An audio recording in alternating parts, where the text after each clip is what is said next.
first session. Are you excited? I am. That's awesome. So, I wanted to actually go over one quick thing about your answers. Mm-hmm. This is one that I find that Melee players in general tend to give interesting answers for.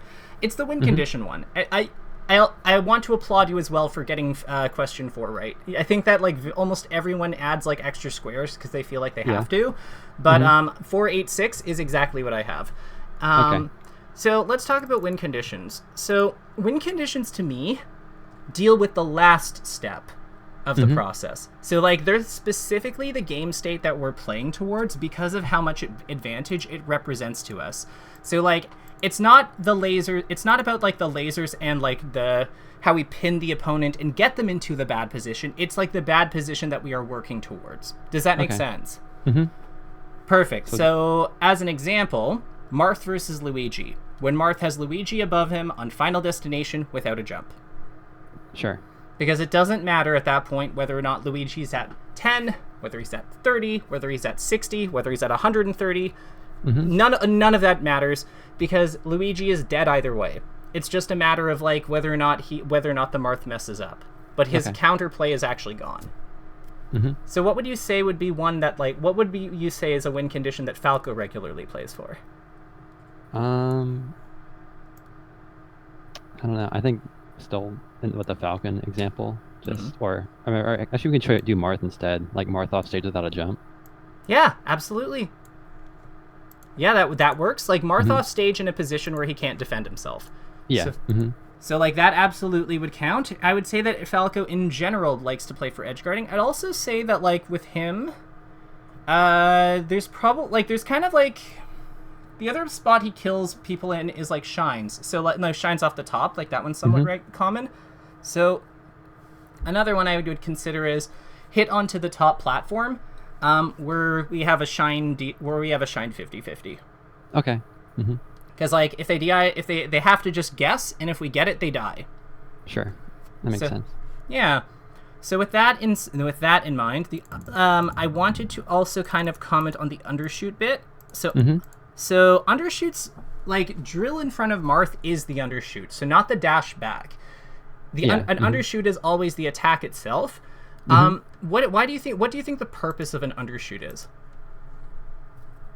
I don't know. It could be, I guess, maybe to bait something out, but also could be hitting them dashing in. Yeah, an undershoot is basically either preventing someone from entering our space or hitting a stationary opponent. Okay. It's one of the two, because one of them is protecting our space and the other one is claiming territory. Sure. So, if the only other thing I'd wonder is, how do you think the three of them play with each other? If I told you that they exist in undershoots with punishes and overshoots exist in a rock paper scissors system, how do you and again, it's not perfect. It's not a perfect RPS system, but how do you think they generally interact with each other? So I'd probably start with, I guess, overshooting. I don't know, overshooting, just how just the three of them interact, or what? Yeah, so overshooter versus whiff punisher. Who do you think wins? The overshooter. Well, I agree. How come? Okay. So maybe the whiff punisher is looking for you to do an attack, and then they're gonna dash dance grab you or something. But if you overshoot, you're gonna catch their dash dance or their dash back or whatever, right? And then hit them for it. Correct. So an undershooter versus an overshooter, who wins that one?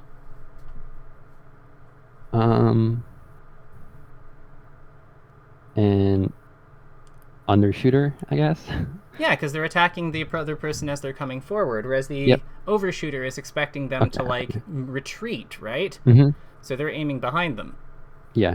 So then with that, with punisher or undershooter? With punisher. Right, because they're exactly. So, and this isn't a perfect system. And this isn't a perfect system. Depending on the micro skills of the players, this sometimes can play out differently. Also, the character's superpowers matter. But yeah, what we have here is a basic system for understanding the positional aspect of combat. So, can you see how having this as a framework might be useful for us when we're trying to figure out what went wrong in a match, or like what went well? Yeah, I think if you I guess you apply that framework to how the both players are playing, like say I just keep getting hit and I don't know why, maybe I'm just overshooting all the time and they're undershooting to beat me or something like that.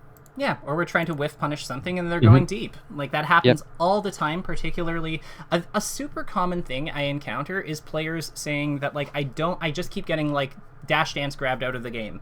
And I look at them playing and all they're doing is the same, like, walling back air up tilt with, like, Fox or something. And it's like, well, like, what did you think would happen? Yeah. Okay. So with that in mind, that covers pretty much everything. That I wanted to go for, other than like you said that you wanted to place more emphasis on neutral, so I'm game for that. Do you have any VODs for us to take a look at, or how do you foresee this time being productive? I have some Fox VODs to look at. I have like 3 different Foxes I played against. Nice. Like when I got pretty beat, I guess I feel like I got pretty beat by when I beat and when I it was pretty close. So maybe we could take a look at those. Yeah. Like each of those players and try to, I don't know. Figure it out? Yeah. Perfect. Pass them through.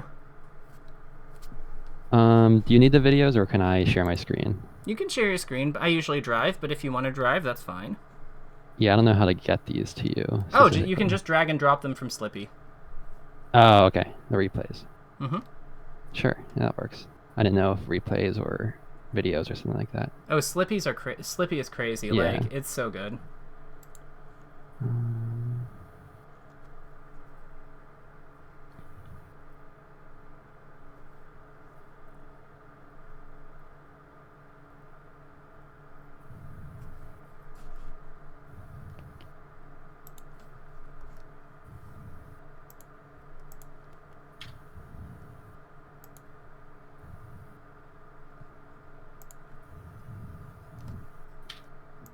Okay. Perfect. So I've got the first one downloaded. Let me share my screen, and we'll hop into it. So let me just get this playing and get out of here. Frank Lotion. Where do I know that name from? Who's the Fox? Moose. Okay. Oh, Moose. Yeah. Okay. How good is Moose? I think he'd beat me now. But I don't know if he's as good as Tet though. I don't know. These are those people, I guess. I'm assuming you know from the league. Oh yeah. No, Tet. I've coached Tet. Tet is excellent. Tet is quite good. It's like you, Moose, and Tet were like 3 people. Like you, Moose, Tet, Poseidon, a few other people. Like Mars was pretty good. Yeah, there's like a bunch of you that I thought were like pretty good from like looking at you play. Pork would be in there. Yeah. So let's talk about this first stock. So I have some questions about the positioning for this. So one of the actual things I wanted to talk about was positioning versus Fox. Sure. So talk to me. So what is to you, what positions are you trying to play against him? Like what type of distance do you keep? Like things like that. So my gut feeling is that I play a little too far away from Fox because I'm kind of scared of what he can do. So I think I should be playing a little closer, but not like extremely close. Cool. So what? Like I think the classic thing is like within the range where he can't like jump nair at you or something with like when you're shooting a laser. Yeah. So like, what would you say? How close would you say this distance is to that range? Do you think that this is too close or too far? I think this is a little. It's either a little too close or right on. I think it's slightly too close, but like I think that this is still fine. Like it's not really like a hard distance anyway that we have here. I would say so if we could like control Falco, like if we could like go back in time and like make Falco put Falco anywhere, where would he be? Like right now he's here, but like where would we want him? I'd maybe say a little closer than that, like about there, like where the box on the left side is about at the end of his head, maybe. Yeah, so like basically if this is Falco's midpoint, we want him here. Yeah. Excellent. Yeah, I would agree with that. So like let's try to keep why do you think this distance is good? What is it about this that's strong? Fox can't really, if you're lasering, Fox can't really get you or like aerialate you. Okay. And you also threaten going in as well with like short hop or an approach or something like that. I would agree with that. So basically the idea here is we're just slightly outside of Fox's threat zone. Like if Fox is here, like we're just a little too far for him to be able to like directly contest us. Yeah, I'd agree with that. So I kind of consider this distance like the one short hop laser zone. It's basically the length of one Falco dash short hop. Okay. Because like if we start here, right, from our midpoint, we kind of travel like this. And like the laser would hit here, and then with Fox being here, like if he shields, we can initiate here. We can basically combo off the laser or work off it, no matter what the Fox does. And that's kind of the beauty of this like distance. Well, it also operates at a range where Fox can't really like rush us down easily or effectively, because we can also like do minor adjustments with the laser or like dash jump this way. Like we can like do backflips like this, which then gives us access to our back air or down air at various angles that are quite strong. It just gives us a lot to work with. So I would say that like trying to like keep this zone is like generally quite strong. Yeah. That's really all I wanted to comment on that. So like that, it sounds like we're on the same page in terms of the spacing side. So let's like look. So I guess like let's look at our decisions. I'm curious about some of these lasers. Do you think we need to be firing some of these? Oh, firing some of these? What do you mean? Oh, like shooting them? Yeah. So like I think that these are. I think your spacing is good here. Like this makes sense. We're keeping our distance. And I guess my question here is, when we hit this laser, it looks like you try to do something after when he comes closer to you, right? Yeah. I tried the short hop shine or something like that. Okay. But then he like counterattacks you with shine. Yeah. Or I guess I dared. How much stun do you have after hitting a laser, do you think? Because this would work on Sheik. Like, this would work on Sheik if she tried to push a button, but because Fox's buttons hit on 1, this doesn't work. So, like, he has counterplay to this. So my question here is, how much frame advantage do you think you have? I do not remember. That's okay, let's find out. So we'll count. So, this hits, so that's 1, 2, 3, 4, 5, 6, 7, 8, 9, 10, 11. Okay. So he acts on... I think that I skipped one frame, the first frame it hit him, so he's basically acting on 13, which makes sense because lasers I believe have 12 frames of stun when 13 frames when they're full, when they're fresh, but 12 when they're staled at all. So remember, we also have to go through 4 frames of landing lag ourselves though when we hit with the laser, right? So the most a laser can have at this kind of close quarters range is +8. Your down air is actually a frame too slow for that, so which is why he's able to deny this. So my question is, what are some things we could do instead of this down air? Because like down air, I don't really know if it's necessarily like all that that much better than some of the other things we could go for, right? Yeah, so, I think you could maybe jump shine would work there. Yeah, absolutely. I think grab would be good. Yep. Maybe not as good as jump shine. Grab is nice because it's like it works versus shields, because like that's a common thing that we're gonna do in this kind of spot. So like let's actually figure this out. So what are some of Fox's options? Let's start there, because I think that he's really like the person we need to be playing to beat. So like what are some of the things Fox can do? Shield. Shield, shine. Dash back. Okay. Like full hop maybe. Shield, shine, jump. Say jump. Let's also throw in dash back. Could he like dash back? I think that like most buttons he does in terms of like up tilt, down tilt are just are gonna lose. I don't think they're quite fast enough for them to be relevant here. So I think that this is a good list for us to work with. So with that in mind, we know we're +8-ish, like +8-ish. So then what can we do? We said grab, we said grab, we said shine, like jump shine, which makes sense. What else? Like turn around up tilt probably could work. Yep, up tilt. What about what else? F tilt will work. F tilt will connect. Down tilt. Down tilt. Yeah. What else could we do? How do you feel about? How do you feel? So, is there ever an argument for like? I know it's like so. These are the things that are guaranteed to work. Like these are the things that are going to consistently work. Is there ever an argument for going for something like F smash? Because it's not going to be guaranteed. Yeah, I think so. So F smash, I think we can put in a different bucket because like we don't want it to like be with like the guaranteed stuff. But like maybe in orange we can say, you know, worth considering F smash, dare. Because like dare maybe not at this percent, but like dare is like a very good combo starter. So maybe what percent do you think we'd want him at for us to like consider down air? It'd probably have to be somewhat high, since it's probably gonna have to be somewhat of an early dare. So like definitely we want it to catch the jump. I think that's the consideration there. So above like 35, I think is the knockdown percent. Yeah. So like greater than greater than 35. Yeah. So we want him to be above 35.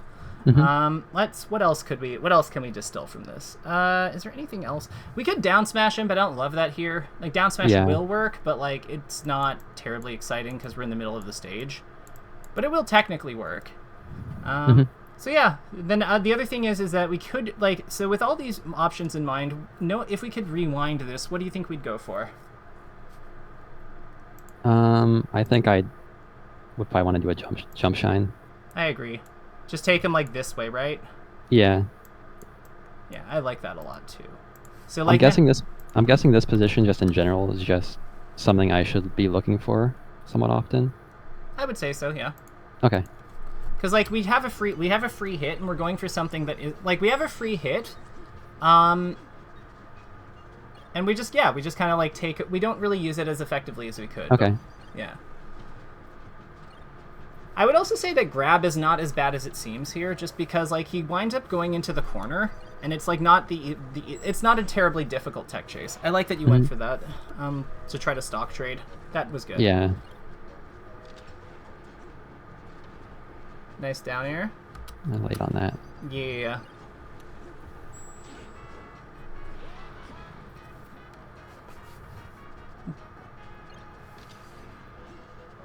That's, I think, this is, I think, the too far distance that you were talking about. See what I mean? Yeah. That's just, I don't know. So what's the deal with this, like, full hop double jump here? Like, what are you trying to cover with that? So I tend to try to... I think it's a pretty bad habit at this point, because a lot of foxes don't do it a lot. But try to cover them, just try to, like, read them going to platform and hit them as they try to get to center stage. But I think there's definitely better ways to do this than this. I think this double jump thing happens a bit over this specific game and I guess this specific set, and I think it's just not that good. Yeah. So like the one thing I'm like kind of curious about is when you see this like when you have this double jump go off, like I think that it cues too much to the fox on what he's supposed to do. Yeah. So like what could we do instead? Instead of, I guess. Yeah, instead of the full hop double jump, like how do we play this position better? I think laser just a little bit closer to him by the ledge. Maybe so like we do this dash dance laser, right? But I guess my question is like do we even necessarily need to do this dash dance? Like if he's already that far from us, is it does it make sense? And if we see that this one has hit him, does it potentially just make more sense to just short hop and place in laser again? I think so, yeah. Yeah, so what's a way that we can like know to do that in the future? Because like really what we're trying to do is we're trying to find ways of like establishing stronger plays that we can come back to. Because it's more about the conditions that we know that one factor of this is we're too far for proper combat. Too far for proper spacing, And then, so if we know that we're too far for proper spacing, and we want to like, so short hop laser. How do we know that this laser is that we can go for this laser? What happened here? You got hit by the laser? Yeah, laser hit. So that's one thing. And what other things do we have going for us? Is that the only thing that we have going for us?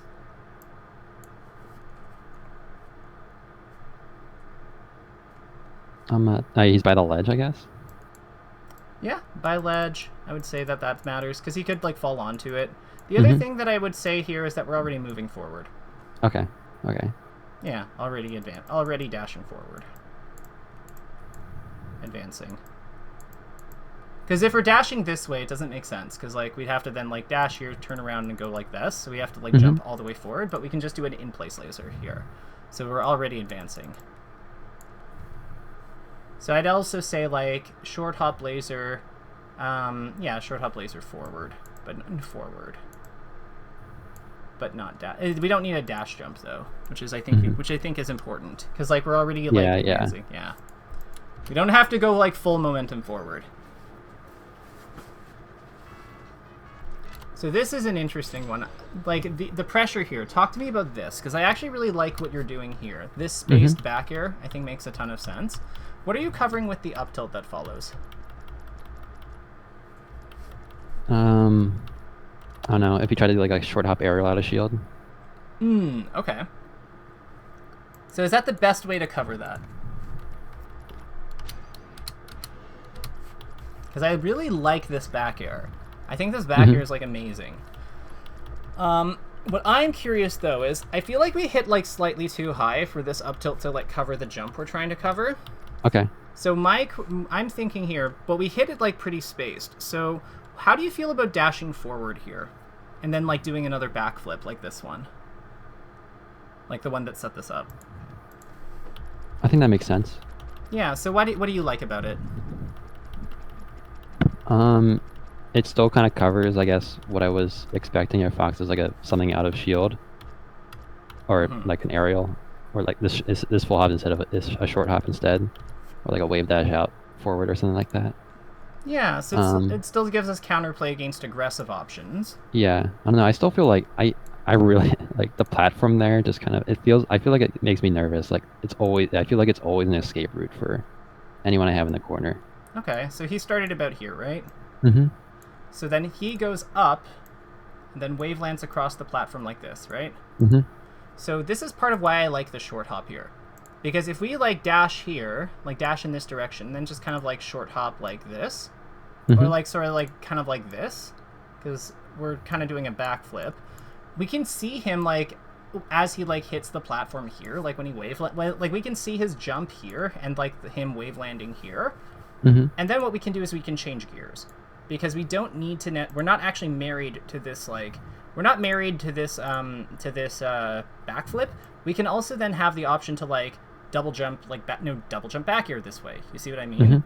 Yeah. So then we can actually cover this zone with attacks. But we don't have the option to do that out of this up tilt. So like we're keeping the option to like put out threats in the spots we need them, as we need them. And I think that's like really the advantage of this jump here. The other cool thing is like you could also like potentially like double jump and then wave land off of this platform too if you wanted to, right? Because like we can also go here, wave land here, take the teeter to like get rid of all the lag, and potentially go for like stuff off this, or we can just fall off and back air here as well as an alternative. So we have like a lot of like we have a lot of like options here that like that deal with this space. We're not like stuck on a particular play because we feel forced, and if he holds shield, we can always just like tip back here like this. Okay. So like we're just kind of keeping our options open by doing this like backflip. So we're also, by getting to this edge of the platform, by like moving Falco over here to begin with, we're able to more effectively address the options around the platform, in my opinion. Okay. I feel like the up tilt's kind of like an automatic response somewhat. Like it doesn't sound like it's that quite good. Like, I don't know. If there was a circumstance it was good. But I think like, I don't know. I feel like no matter where this is on the stage or whatever, it's still not that great of a thing to do. And just doing this movement is a bit better. I think that for the up tilt to be good, we actually want Falco to be closer. Weirdly enough, so Okay. like, Yeah, maybe if the bear hit lower, maybe it would hit. yeah, But- we want for this to be for the up tilt to be good. We want it to be tighter. Yeah. That makes sense. Yeah. So, what we would say here is, so like dash backflip, dash short hop back. To cover covers platform covers platform escape better. Mm-hmm. Plat escape better. Covers plat better. And then still has and then it also still has game versus advancing things. Still defends against advancing. Still covers advancing. Oops. And if he panic buttons, like, not that I think he would here, but like if he up smashed, for example, like you can still punish it either way. Yeah. Yeah. Still beats panic button.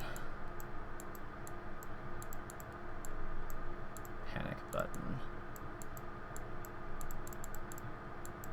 So, how are you finding this so far? Do you find it's like being helpful, or is this like not your speed, or talk to me? Yeah, I think this is definitely good. I think one of the things I mentioned, like, was trying to figure out what the bad things I tend to do, because I feel like I do a few bad things quite a bit, and how to like make better decisions instead of those things.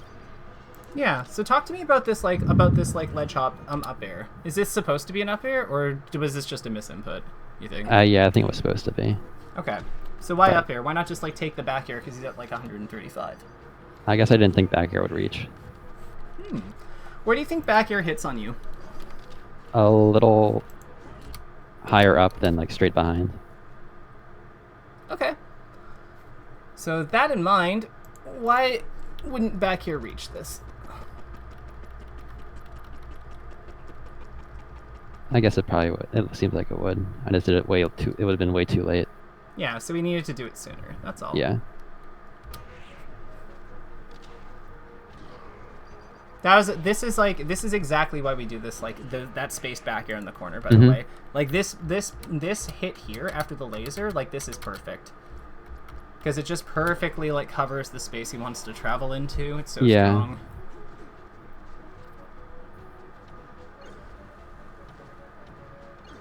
Ooh. I'm working on it. Interesting. Okay, so talk to me about the choice to shine here after to do the shine wave land here. Why shine wave land in this spot? I'm not sure. It's just something, I guess. Okay. Do you think so? If you could rewind the tapes, knowing that he's gonna slip off the side here, what would you what would you do instead? I think that this start is amazing. Everything here, love it. What would you do instead on this play?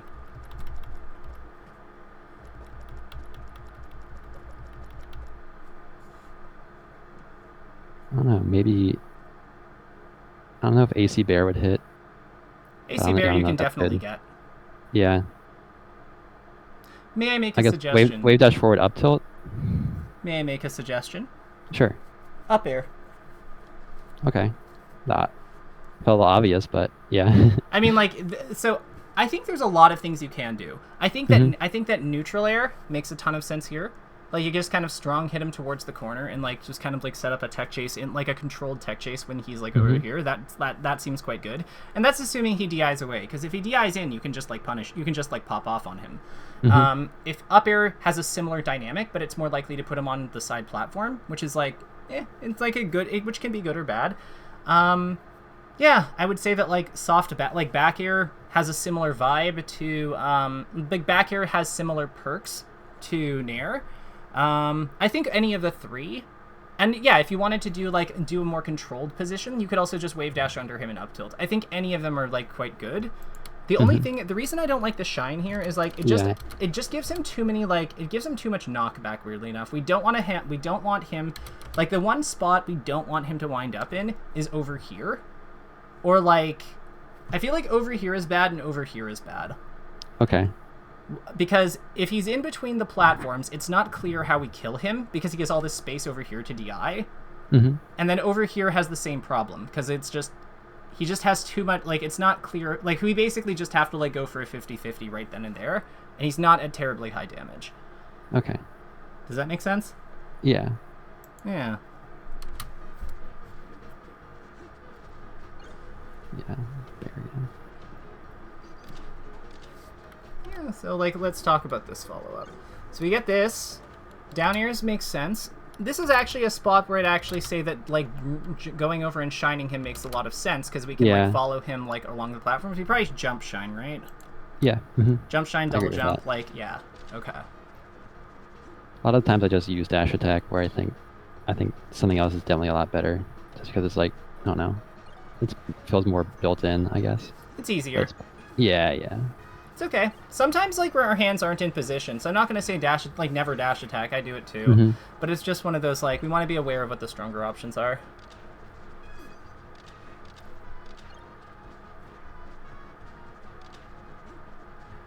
I hate doing. Why do I keep doing that? Doing what? Back air up. Just the whole jump there. Yeah. What could we do here instead?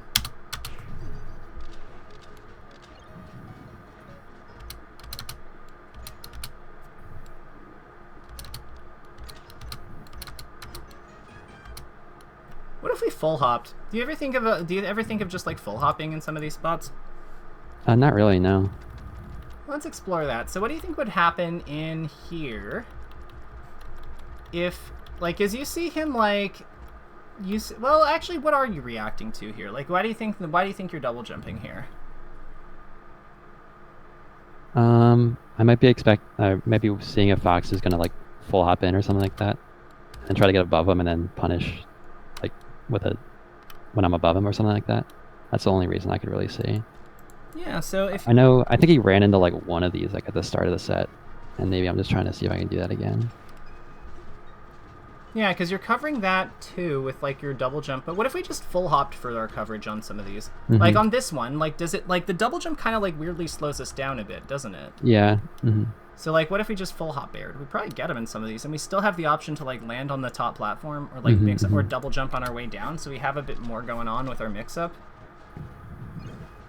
We also can have more momentum with our, like, full hop, because we lose our dash jump momentum when we double jump, right? Mm-hmm. So, like, that's another reason to maybe consider full hopping on some of these plays.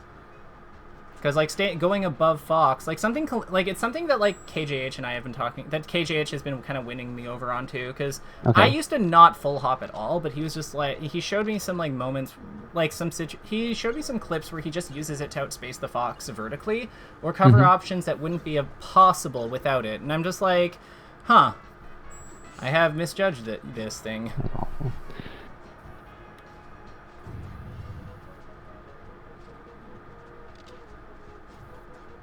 Yeah, see, like, that full hop I think was quite good. Interesting. So at this percentage, what are you trying? What do you think the DI? Like, my first thought is I want to hit him over here and DI trap him. Yeah. I think that's definitely better. Yeah, because if we, like, if we strong nair him this way, like, what do you think happens? He can maybe end up off stage, or he holds in and we spike him, right? Yeah. Is there a way that we can make that more guaranteed? Like, could we, like, weak back air, you think, and, like, pull him forward? Yeah. Yeah. So I think probably something else. Yeah. So let's flag this one, because I think this is a situation that's come up a few times now. So like, let's talk about what we do with this shine. So, how do we know that this is a weak back air forward, or like nair or weak back air forward? Weak bear. No, nair or weak bear to right. How do we know that this is the right play? What are the indicators? Because we probably jump like that. We probably hit him around here, push him forward. So how do we know that this is what we do? I don't know. It just seems the right percent for it, I guess. I don't know. Like, yeah, absolutely. Percent is absolutely a factor. It's almost, when we're dealing with punish, percent is almost always a factor. Percent is good. No, percent is right. Is right. So what else do we have going for us? I don't know where I hit the shine, but it probably has enough hit lag to be a hit. again, I guess. Yeah, hit stun. So, like, we have enough stun for this to work, which is kind of a percent thing. But, like, the next thing I want to ask is, would this work if we were here? No. So we have enough room to jump, I guess. Yeah, we have enough runway. Mm-hmm. Enough runway on plat. And we'll just change this to something more runway on. No, it didn't do it. Okay, whatever. Enough space. Runway on plat. Runway on plat. Because we have enough time to run over here and then do our jump. So if we didn't have that, then we'd have to probably do something else. But we don't, because we can actually move with him during the motion. So now we know that that's why this is a good play. Okay.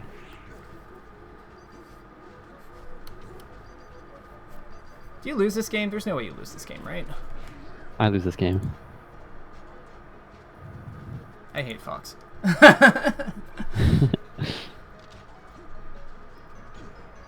Love that. I notice you're not lasering him when he's off stage. How do you do, if you wanted to laser him when he's off stage, how would you do them? I'd probably run off and then, or I don't know. Actually, in this case, because I don't want to get hit by the side B. Okay. May I make a suggestion? Of course. So, I feel like we have to use the platform here in some way. So my question here is, do you think this is full hop delayed lasers, or do you think that this is instant double jump falling lasers?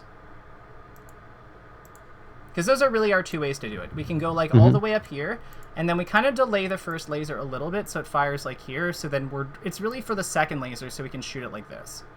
Because we want to I think we want to cut off his double jump in some way. So this is probably how we do that. Alternatively, we can do an instant double jump thing, which is a little bit trickier, but we go to about here. They're not quite going as high. And then we fire the lasers sort of in this kind of formation, up here and then down here again. Which between the two of them, which one do you think makes more sense? I think probably the double jump. Yeah. It's a little bit faster, I think.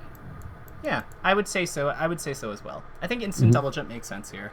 I do think there's some value in hitting Fox's full. This one is more likely to hit Fox's double jump in some ways than this one. But the real thing we're trying to do, this one I still think is going to generally hit him, and we're really trying to just stop him from going here. So I think with that in mind, that makes a ton of sense. What do you think would happen if you did do that after this laser?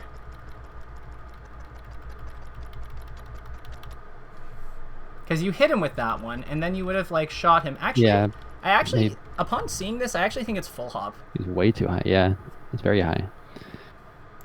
Yeah, so we were both wrong. That's okay. You know what? This is why we run back the tape. So because I think it would hit him kind of like this, right?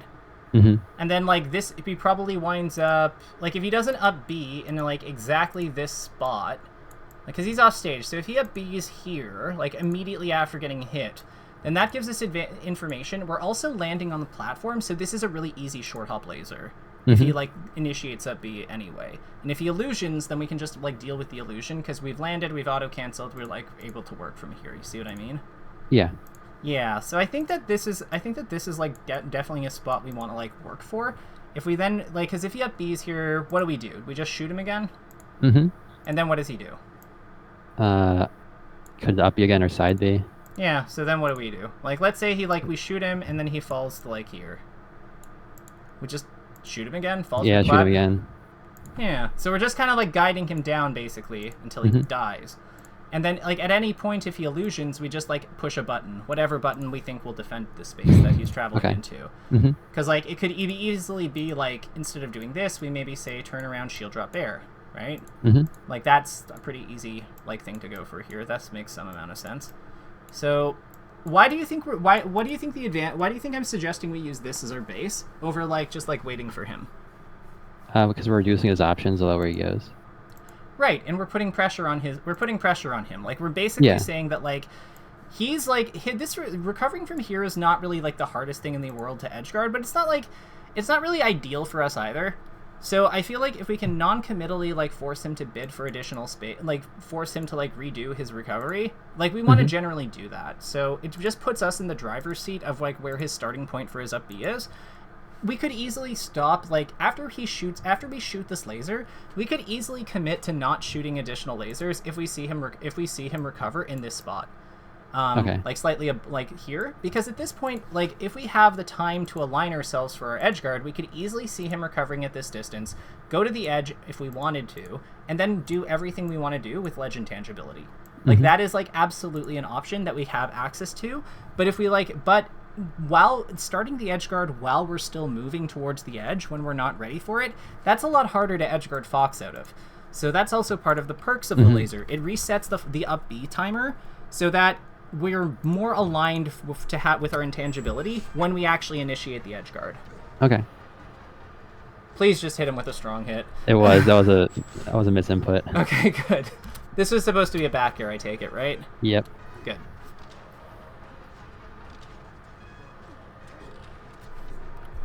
We're letting him run in too much. You notice that? Yeah. Like, why are we... so this will sound silly, but I'd like to see more spot dodge from you in these kinds of spots. Really? Okay. Why? Why not? Why not? I don't know. I feel like I feel like I do that already, and whenever you get hit out of spot dodge, it just feels so bad. Yeah, but... So let me ask you, what does shield deal with here that that spot dodge doesn't deal with?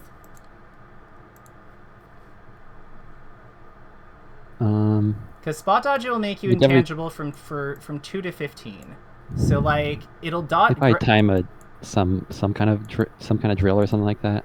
So grab, up smash, down tilt. All of these hit on 7. So like these are all things that Fox could conceivably go for.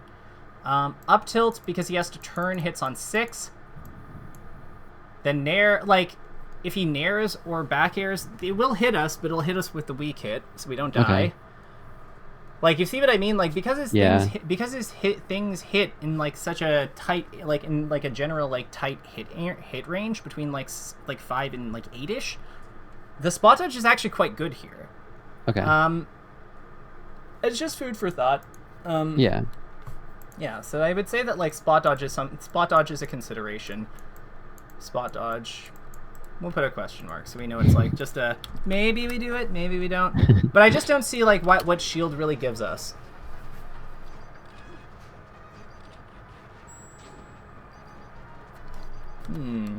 Why illusion? Oh no, I didn't expect him to do that wave dash off bear or something like that. Okay, I guess I wasn't expecting that. So if you up B, what can he do? Not much. You kind of have to guess where I'm going. Yeah. If I go to ledge and then bear, and then bear again if I go high. Yeah, exactly. So how do we know that this is a spot for up B? Like, how do we know our starting point is good for up B? Because I think that this is an important situation to recognize. So what's something that tells us that this is good from here? Because we were here. So up B. Yeah. He was never really in a position to like jump out and shine me or something like that. Can't stop startup. Yeah. I'm Right. above ledge, so I have a bunch of different angles I can use. I love that. You know what? I actually have a lot of trouble with getting people to pick out indicators, but you're doing a really good job of it, so good on you. Above ledge, so we have the full mix-up. Yep. Technically, well, okay, so above ledge. We don't actually have the full mix-up because we can't go for the platform, so, like, ideal position is, like, here. This is, like, literally perfect because we can go that way. But, like, where this is, like, the second most perfect general position. So, yeah, I would say that these two are huge. The other thing I would say is he's, can we make, like, with him being here, because Fox's starting position was on this platform. Yep. So, can Fox reach the ledge? Not in time. Against illusion, I mean. Oh, I don't think so. Okay, cool. But he can attack near the edge, right? Like he can cover the edge.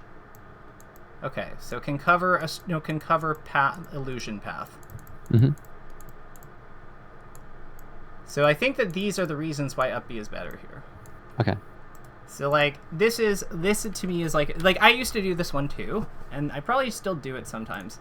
But it's yeah, we now have a way of like understanding why we want to do different things here.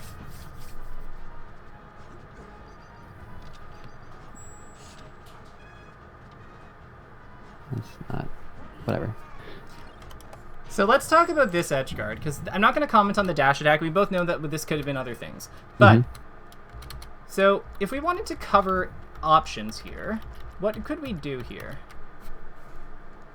Sometimes I laser to catch the side B, or the up B going downward. Okay, I like that. So what are the pros and cons of that? Like why would we I think that's the right play here, to be clear.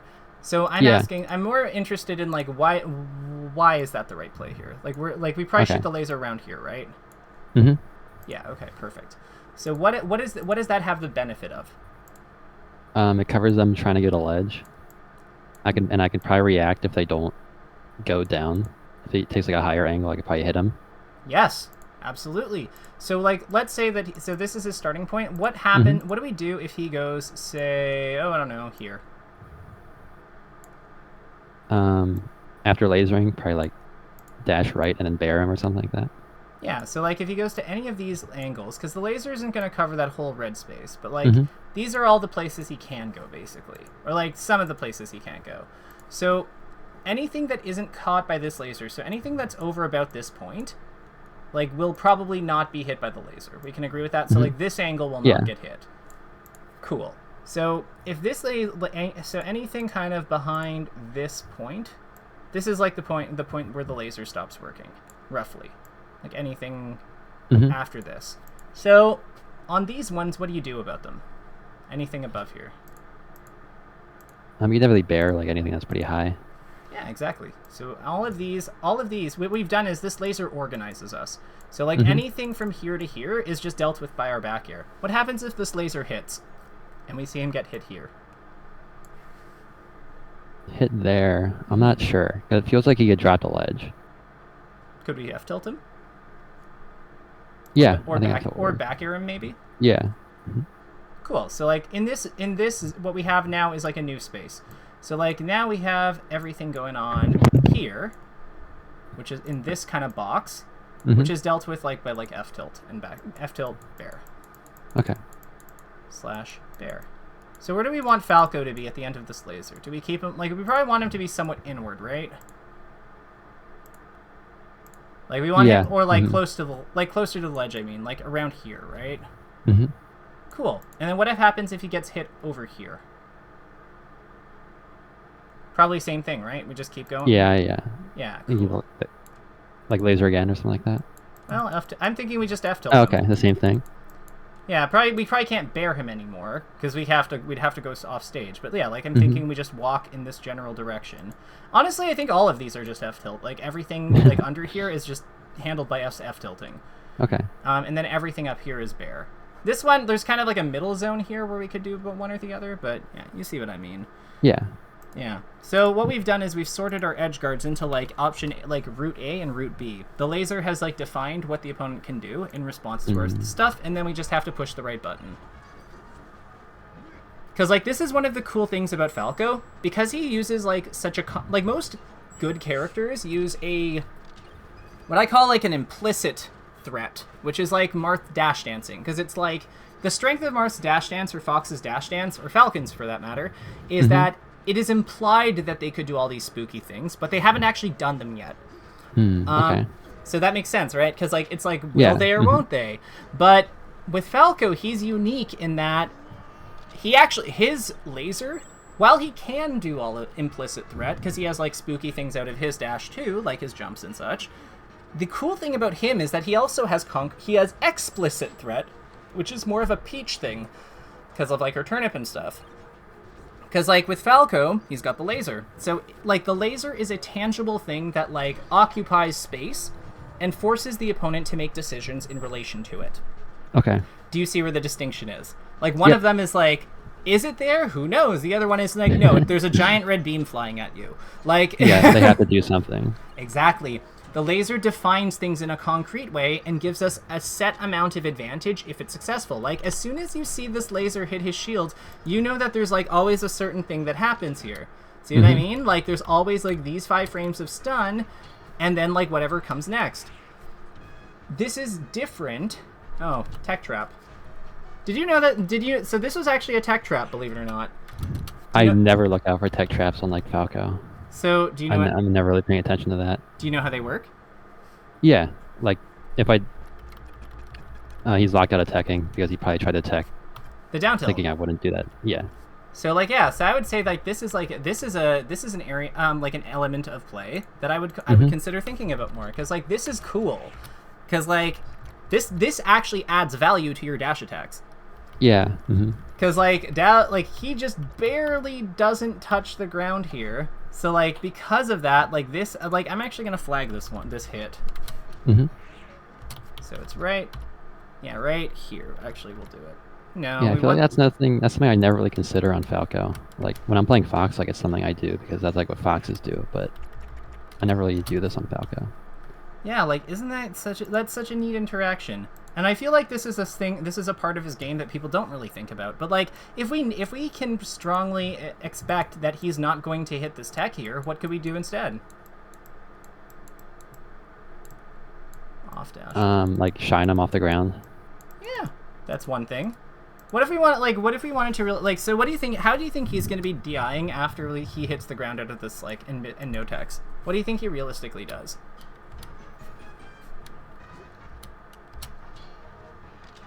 Do you think it'd be survival DI? Is like that? Is that the thinking? Is that the thinking with the shine? Yeah, I think so. Could it make sense to down tilt again? Or like, I guess, yeah, because that if he's holding in, then he'll just go, like, straight up. Yeah, maybe get, like, or like up tilt. Maybe get, like, a yeah. Like, again, I'm just kind of, because, like, I'm thinking that, like, down tilt doesn't allow him to go through us, whereas shine does. Do you see what I mean? Yeah. So, like, that's why I'm just kind of, like, thinking, like, that's why I'm kind of, like, suggesting we think more broadly about our follow-ups, because I think that, like, there are advantages to the shine. Like, yeah, it's, like, good, but if you think he's going to hold in, like, if we are very confident he's going to hold in, maybe not letting him go through us is actually worth quite a bit. Heck, we could even consider down airing him, right? Like, because tech traps lock you out for, like, 20-ish frames. Okay. So, like, maybe we could just down air him back into the ground and then take our follow-up. Get our extra 12 damage in, you know? There's, like, that's pretty cool. Yeah, let's look at another game. What's something that we've gone over so far, though, that you're excited to work on? I think just trying to, like, setting up situations. So, like, we don't have to watch. We can watch a different Fox. Okay. But I think, like, no, this is wrong person. My bad. Like, while I'm playing, just trying to set up good situations.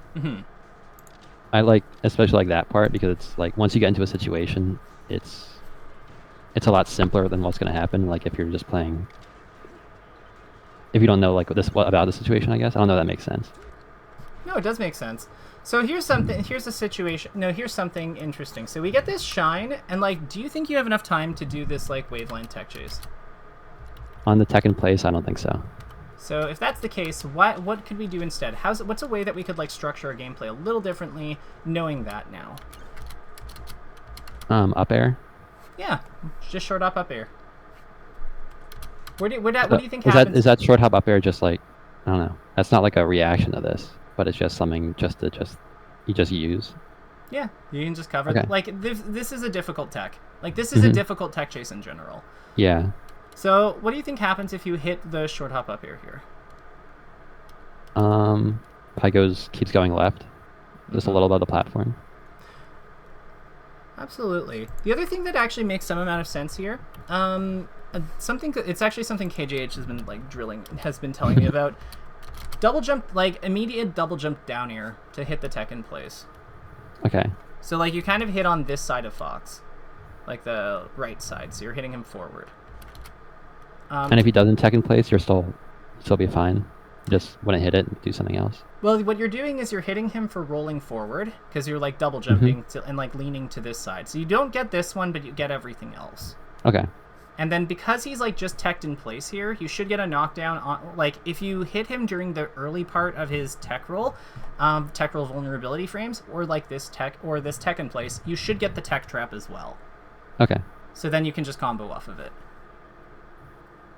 There's like slide off things that can happen over here, so like that can sometimes be wacky, but like on no tech and tech in place, you should be fine. So this can be like a consideration, like down air. Okay. Yeah. I usually up air. I know it's not like ideal, but that's okay. It's not okay. I should do better plays. But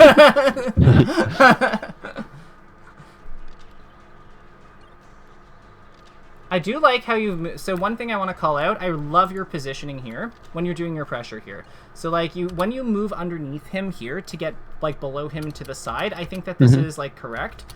Like this is super correct play. Aside from that,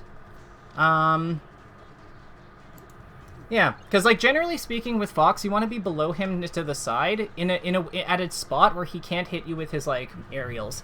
So like when you establish that, because it forces him to double jump or like do a movement on top of you, which you can then move in response to. So that's just good positioning versus Fox in general. Love that back air. The only thing I'd question, so like it's really obvious that you're gonna hit him, especially when you see this. Is it possible we could potentially greed a down air here? Because from my perspective, he's at 85 and we're like falling onto him with Falco. I feel like it's really likely that he thinks that we're gonna go for a back air here. Yeah. Okay. I see. So if we like down air, we can probably like pop him up and then get like big damage and like possibly kill him. Okay. So like it's also like a matter of like this is a way that we can use the opponent's things, like the opponent's wants and goals against us as well. Against them as well. On that note, how often are you looking at your percent when you're playing? Not the opponent's, your percent. My percent? Yeah. Not too often, I don't think. So let's take a look at our percent. What do you think Tet wants on us, given that we're at 102? Maybe a back air or a grab. Yeah. I think those both make tons of sense. I'd say that up smash makes some amount of sense too, but let's say back. Now that we're at 0, what do you think he wants? A shine or drill. Okay, perfect. Let's watch and see what he looks for. So we see an up air, drill, nair, back air, shine. Yep, we're seeing the things. So like, why do you think I'm like asking about this? So now we're at 15. Has our position changed, or do you think he's looking for the same things? It's about the same. Okay. So here's what I want. Here's what I'm going to challenge you for. Okay. In the next games you play today, I want you to like as part of like the things that you're working on here. Don't overwhelm yourself. Like, you know, be structured about this. But like when you're feeling comfortable, I want you to also try looking at your percent and thinking about what the opponent like, and decide 2 moves that the opponent really wants to hit. 2 moves. So we're not counting things like Sheik's Needles or Falco's Laser or Peach's Turnip. We're not counting things that set up moves. So it's like, because like those are just parts of their like neutral, like that's how they establish like control of the game. In a similar way to like how like we wouldn't count Fox's dash dance or full hop as a move, because they're not. So like they're just their moves, like that's just like their setup. But like, what moves are they trying to set up as part of what they're doing? That's the real question. Does that make sense? Yeah. Because like at 73, what do you think he's looking for here? Up smash, grab, bear. So we get to pick 2. Grab and bear. So now that we're at 0, what is he looking for? Shine. And dare. Shine and dare? Love it. So now that we're noticing that as he like moves out of those like early game percents, he starts to look for grab a little bit more, aren't we? Okay. Because we've seen him like go for grab a lot more after certain percentages. So this is like this is really the goal of these of this like model. We're like learning a little bit more about how our opponent works. On this one, what do you think on this one, did you think that this would combo? Like the shine on you got on the ground here.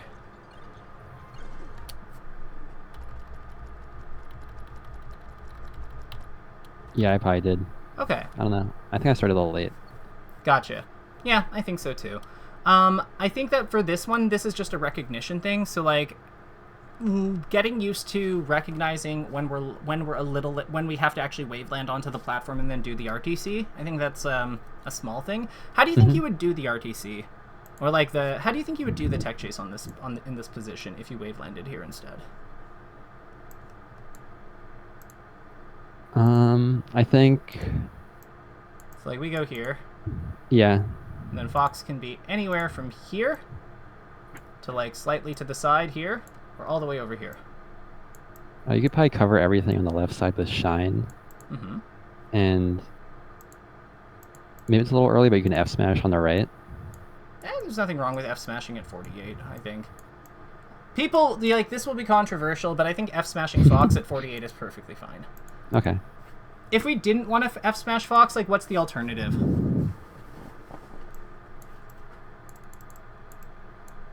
I'm not really sure. I don't think you get much off of like running over and shining. Why is that? I feel like he'd just go far. I mean, he would just go off stage. Okay. But I don't think it'd be as far as the F smash, and he'd be a little higher. So let me ask you, if we represent the F smash enough time, if we represent the F smash, maybe not on this play, but do you think it's possible he holds in on a later play? Yeah, I think so. So I would say that shine is a mix-up. So these two need to be together because it's a mix-up. What we're doing is we're creating a DI 50-50. Sure. Because like if we go for the shine here and then he pops up like over here, then we can like just like jump back. We can just like we're gonna wave shine here probably, right? And then it's just a matter of like just setting up the spike, like a spike combo, like probably nair into down air. Okay. And then this punishes him for holding in, so then later it's just an F smash to just like dunk him. Yeah. Send him all the way off. Send them to the moon. So like, what I want us to think about more is like, how do we create more of these? It's like, how do we create DI 50-50s? Where we have like something that punishes them really hard for one thing, but leaves us with like a relatively okay position otherwise, because that's usually the starting point. That's why the F smash is the starting point. Because if he survival DIs it, we're not thrilled, but like it's still fine. And if he doesn't survival DI it, like he tries to slide off or something, then we're thrilled. So then it's like, with this as our base, then what things support this to punish Fox in the other outcomes? And then this is just dealt with like so perfectly here, like with shine or up tilt, that it's just So we have. I think that like a big challenge is to like look for more of these. Look for more. Why are you laughing? No, it's cool. It's cool. I never know if you're making fun of me or not. No, I would never. All right, let's finish this match and then we'll just kind of like go over our takeaways, because I know we're a little over, but this is why I charge a lot of money, so I don't have to count minutes. So, see, this is what I'm talking about. You know, there was nothing wrong with that. Okay, that should have been a back. There would have hit. Yeah. That could have been a nair too. Like it doesn't really matter what it was. Okay, cheesy. Genius. You. Okay, so let's talk about takeaways real quick.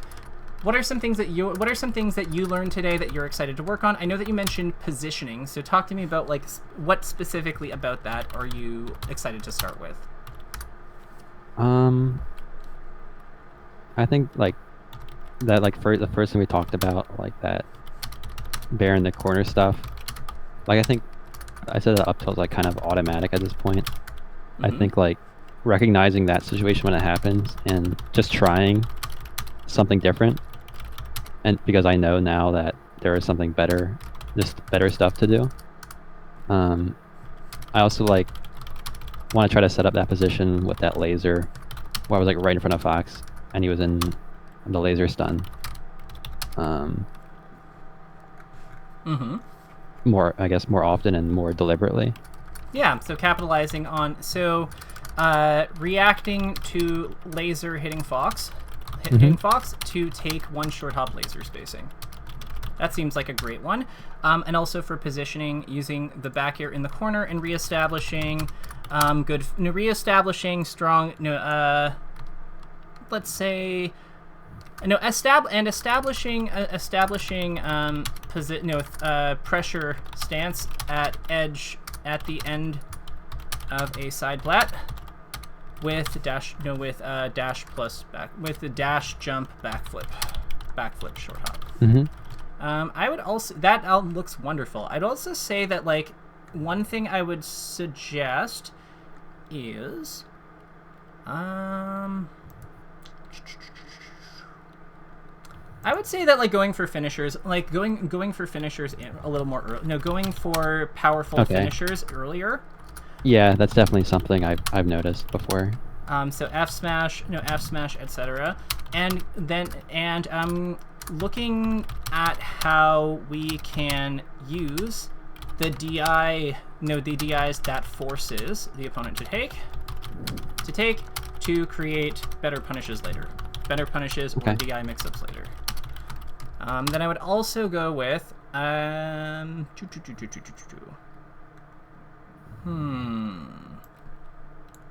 using up tilt, down tilt, and UAir to control opponent's trajectory in spots where Shine's high knockback isn't ideal. Okay. Where Shine's high knockback can put the opponent between platform in undesirable spots. So like this would be undesirable spots. That's a little vague, so I'm gonna say between the top, in the gap between the side and top, between top and side platform, because that one I would say is like pretty difficult to work with sometimes. And I would also say that or above the side platform in a spot where we can't spike them. So you kind of know what I'm talking about, right? Like, yeah. It's like if we down air them, they can like clip the edge of the side platform and get out, but they're also like kind of too high for us to really like knock them away effectively with like back air and nair. It's kind of like that awkward like above the platform, but only like slightly. Okay, yeah, I can see it.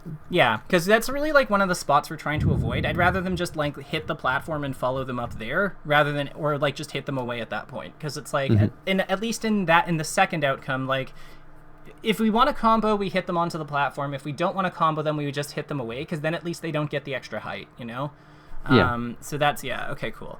So then the other one I would say is just tech trap. I think tech traps off dash attack, off dash attacks, off dash attack knockdowns before opponent hits floor, build recognition. I think that with all of that, the only other thing I would say is like, just general. Check your percent and make a quick evaluation on which two things the opponent wants to hit. Okay.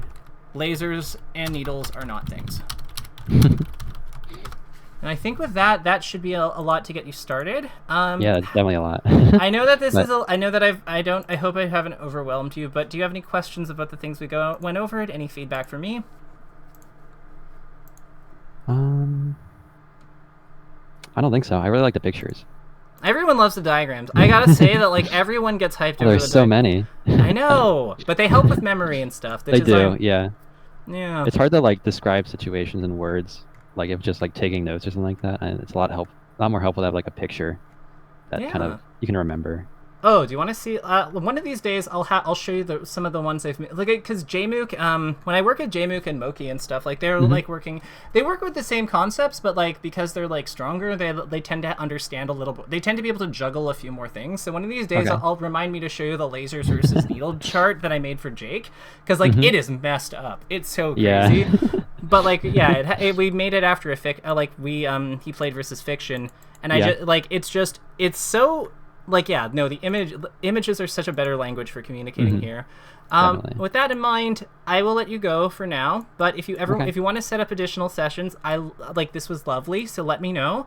And there is a bulk rate as well. So if you're thinking you want to make this a regular thing, just ask. Okay. Sounds good. All right. Take care, Allie. This was lovely. You too. Bye. Thank you. Now. Bye.